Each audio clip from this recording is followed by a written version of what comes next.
सबसे बड़ा पुण्य। एक राजा बहुत बड़ा प्रजापालक था। हमेशा प्रजा के हित में प्रयत्नशील रहता था। वह इतना कर्मठ था कि अपना सुख, ऐश्वर्य, आराम सब छोड़कर सारा समय जन कल्याण में ही लगा देता था।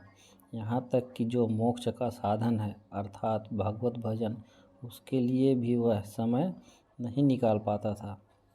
एक सुबह राजा वन की तरफ भ्रमण करने के लिए जा रहा था कि उसे एक देव के दर्शन हुए। राजा ने देव को प्रणाम करते हुए उनका अभिनंदन किया और देव के हाथों में एक लंबी चौड़ी पुस्तक देखकर उसने पूछा, महाराज, आपके हाथ में यह क्या है?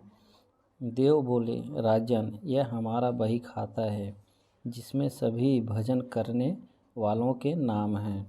राजा ने निराशा युक्त भाव से कहा, कृपया देखिए तो इस किताब में कहीं मेरा नाम भी है या नहीं। देव महाराज किताब का एक एक पृष्ठ उलटने लगे, परंतु राजा का नाम कहीं भी नजर नहीं आया।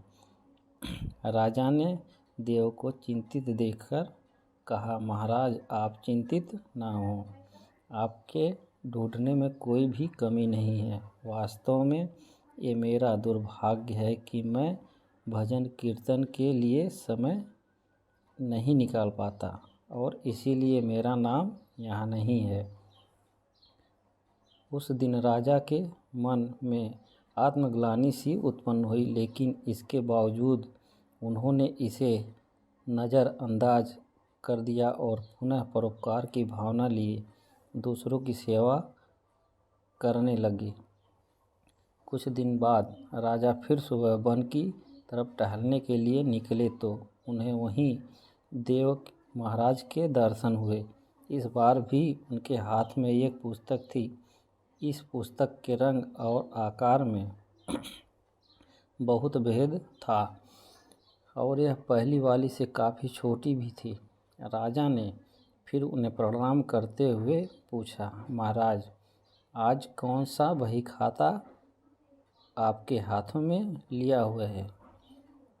देव ने कहा, राजन, आज के बही खाते में उन लोगों का नाम लिखा है जो ईश्वर को सबसे अधिक प्रिय है।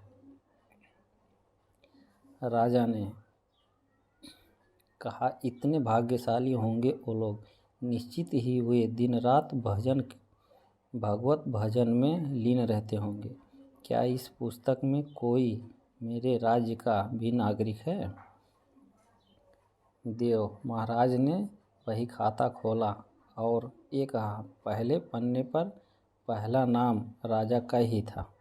राजा ने आश्चर्यचकित होकर पूछा, महाराज, मेरा नाम इसमें कैसे लिखा हुआ है? मैं तो मंदिर भी कभी कभार जाता हूँ। देव ने कहा, राजन, इसमें आश्चर्य की क्या बात है?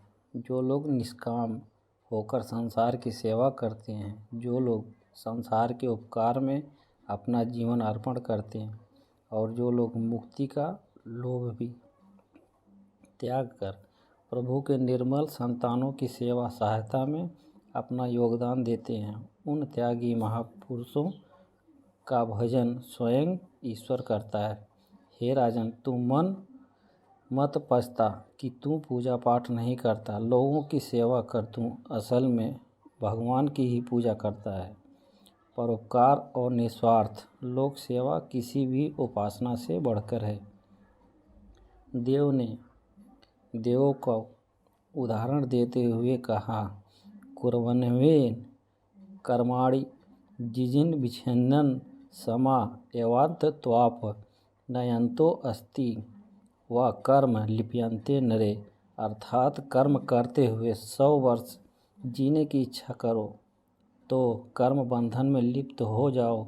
राजन, भगवान दीन दयालु है, उसे खुशामद नहीं आती, भक्ति आचरण भाता है। सच्ची भक्ति तो यह है कि परोपकार करो, दीन दुखियों का हित साधन करो। अनाथ, विधवा, किसान व निर्धन आज अत्याचारियों से सताए जाते हैं, इनकी यथाशक्ति सहायता और सेवा करो और यही परम भक्ति है। राजा को आज देव के माध्यम से बहुत बड़ा ज्ञान मिल चुका था और वह राजा भी समझ गया था कि परोपकार से बड़ा कुछ भी नहीं और जो परोपकार करते हैं वही भगवान के सबसे प्रिय होते हैं। मित्रों,